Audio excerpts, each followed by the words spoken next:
बिस्मिल्लाहिर्रहमानिर्रहीम। अस्सलाम वालेकुम 7th class. I hope you all are fine and doing good. आज का हमारा लेक्चर स्टार्ट करने से पहले मैं आपको ओवरव्यू दूंगी। हम ओवरव्यू लेंगे और रिकैप लेंगे कि लास्ट लेक्चर में हमने क्या डिस्कस किया था। देन हम उस लेसन को कंटिन्यू करेंगे। We have discussed the respiration. What is respiration? Respiration is the process of taking oxygen into the cells, using it to release energy and then eliminate the waste products, carbon dioxide and water is known as respiration. Okay? Then we have discussed that there are the two types of respiration, internal respiration and external respiration. Internal respiration is also known as cellular respiration and external respiration is also known as breathing. What is the difference between internal respiration and external respiration? Internal respiration occurs inside the cell and external respiration occurs outside the cells. Then we have discussed the combustion and respiration and their difference. What is combustion? Combustion, burning of something or the process of burning is known as combustion. Something we burn, जैसे कि would को हम आग लगाते हैं, लकड़ी को आग लगाते हैं, प्लास्टिक को आग लगाते हैं तो उसमें वो जलता है तो हमें उससे लाइट भी मिलती है, उससे हमें एनर्जी मिलती है in the form of heat. And during respiration हमें जस्ट हीट मिलती है, एनर्जी जो है हमें हीट की फॉर्म में मिलती है, लाइट हमें नहीं मिलती। So combustion is a fast process and respiration is a slow process.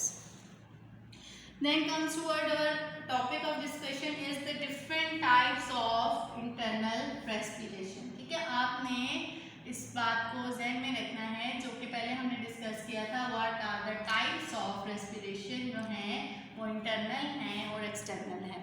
अब हम डिस्कस करेंगे इंटरनल रेस्पिरेशन की कौन सी टाइप्स हैं। There are the two types of internal respiration. First one is the aerobic respiration and second one is the anaerobic respiration.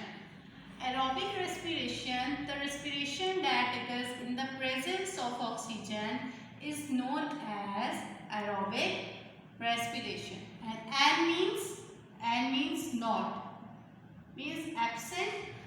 The respiration that occurs in the absence of oxygen is known as anaerobic respiration. Okay, अगर हम इसको chemically show करते हैं तो अगर हम food खा रहे हैं, फूड ले रहे हैं, जैसे कि शुगर है, ऑक्सीजन के साथ कंबाइन करेंगे क्योंकि प्रेजेंस ऑफ ऑक्सीजन है ना, तो यहाँ पे ऑक्सीजन का होना मस्ट है। दैट विल प्रोड्यूस द और अवर product will be the water, carbon dioxide and more energy is produced during this process. And what is anaerobic respiration? It occurs in the absence of oxygen and food. Sugar यहाँ पे देखें oxygen involve नहीं है, just food की break down हुई है, ethyl alcohol plus carbon dioxide और less energy is release. यहाँ पे इथाइल अल्कोहल हमें लिखना है तो ये डिफरेंट अल्कोहल की फॉर्म्स हो सकती हैं। ज़्यादातर जो शुगर है वो कन्वर्ट होती है इथाइल अल्कोहल में, तो उसको हम कैसे करेंगे? There are the two types of internal respiration, aerobic respiration and anaerobic respiration. The process of respiration takes place in the presence of oxygen is called aerobic respiration. इसको हम इस तरह से डिफाइन करेंगे। Then this kind of respiration takes place in almost all living cells. ठीक है, ये जो respiration होती है all living cells के अंदर होती है। ठीक है, then more energy is released during this respiration process. Water, carbon dioxide and energy are the end product of this process. Then equation आपके बुक में लिखी है, ये इसकी इक्वेशन है शुगर प्लस ऑक्सीजन, ये दोनों कंबाइन करेंगे तो क्या बनाएंगे? Water, carbon dioxide and energy, more energy is release. Then anaerobic respiration को हम कैसे डिफाइन करेंगे? The process of respiration that takes place in the absence of oxygen is known as anaerobic respiration. Tiny organisms like yeast and some bacteria perform this kind of respiration. यानी कि anaerobic respiration किसमें होती है? Mostly yeast में और bacteria में, ठीक है। Then therefore they are called anaerobic organisms or anaerobes. Anaerobic reaction result in the formation of ethyl alcohol, carbon dioxide and less energy is produced during this process. तो chemically हम इसको इस तरह से शो कर सकते हैं। आपकी बुक नंबर पेज नंबर 77 पे इसका डिफरेंस दिया हुआ है, ठीक है। इन्फो बॉक्स में डू यू नो भी है और इन्फो बॉक्स को हम लेटर ऑन डिस्कस करते हैं। पहले हम इसका डिफरेंस देख लेते हैं जो कि आपकी बुक में लिखा हुआ है। अभी मैंने आपको बताया है साथ साथ aerobic respiration takes place in the presence of oxygen. Number 1 point, food glucose है, sugar is also form of glucose is completely broken down into the carbon dioxide, water and energy is release. Number 3 point क्या होगा, more energy is release during aerobic respiration. Okay, then what about the anaerobic respiration? Anaerobic respiration takes place in the absence of oxygen, food और glucose is partially broken down into alcohol, carbon dioxide and energy. यानी कि यहाँ पे sugar जो है वो fully तौर पे ब्रोकन डाउन हो जाता है, डाइजेस्ट होता है और वाटर और कार्बन डाइऑक्साइड में कन्वर्ट होगा। देन यहाँ पे शुगर पार्शली थोड़ी थोड़ी वो डाइजेस्ट होती है क्योंकि ऑक्सीजन उसमें इन्वॉल्व नहीं होती है और वो कन्वर्ट हो जाता है इथाइल अल्कोहल में, है। Number 3 point, less energy is produced during this process.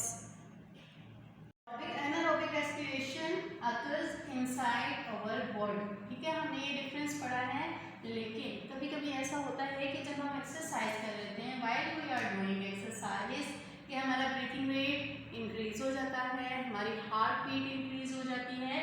तो जब हम एक्सरसाइज कर रहे होते हैं तो हमें एनर्जी की ज़्यादा ज़रूरत होती है, more energy is required during exercise. Then the supply of oxygen will become insufficient, यानी कि हमें उस तरह से जब हम सांस लेते हैं ऑक्सीजन हमारे अंदर जो सेल्स हैं वो उस मिकदार में, उस अमाउंट में नहीं पहुंच रही होती जितनी हमारे सेल्स को या मसल्स को चाहिए होती है, ठीक है।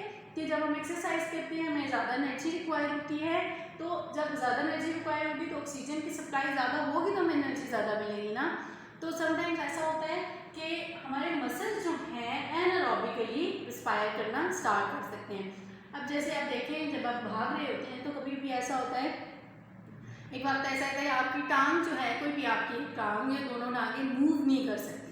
क्यों नहीं मूव कर सकती? लेकिन थोड़ी देर बाद आप खड़े रहते हैं तो वो आपकी टांग ठीक होती है, सर्कुलेशन ठीक होती है, तो आप जो है भागना भी स्टार्ट कर देते हैं। वो इसलिए होता है कि जब हम एक्सरसाइज करते हैं या भागते हैं तो हम तेज तेज सांस लेते हैं, लेकिन ऑक्सीजन जो हमारे मसल्स तक है उतनी अमाउंट में नहीं पहुँच सकती, तो वो एनारोबिकली रिस्पायर करना स्टार्ट कर देते हैं। लेकिन जब हम खड़े हो जाते हैं, ऑक्सीजन हमारे मसल्स तक पहुंच जाती है, तब हम जो दोबारा जो एक्सरसाइज या भागना स्टार्ट कर सकते हैं।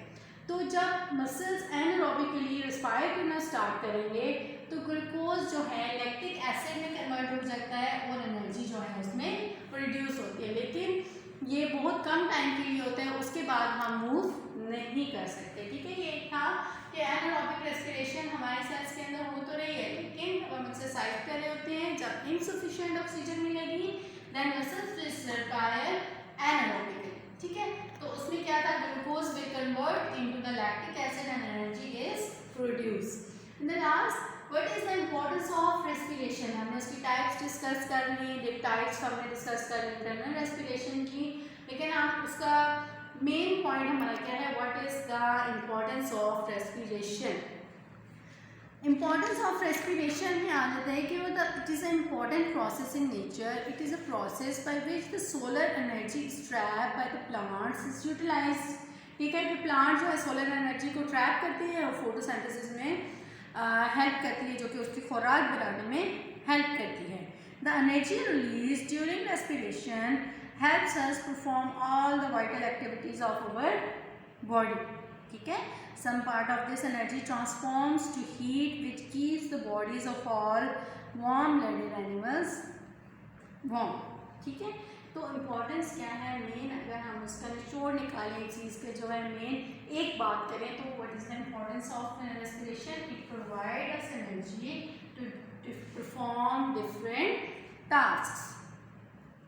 तो इसमें हमने क्या डिस्कस किया है? 2 टाइप्स को डिस्कस किया है। डिफरेंट टाइप्स हैं इंटरनल रेस्पिरेशन की। 2 टाइप्स हैं, aerobic respiration and anaerobic respiration. Aerobic respiration occurs in the presence of oxygen and anaerobic respiration occurs in the absence of oxygen। तो हमने उसका डिफरेंस देखा। देन हमने देखा कि एनारोबिक रेस्पिरेशन अगर होती है ड्यूरिंग एक्सरसाइज तो हम उसमें क्या करते हैं, ठीक है।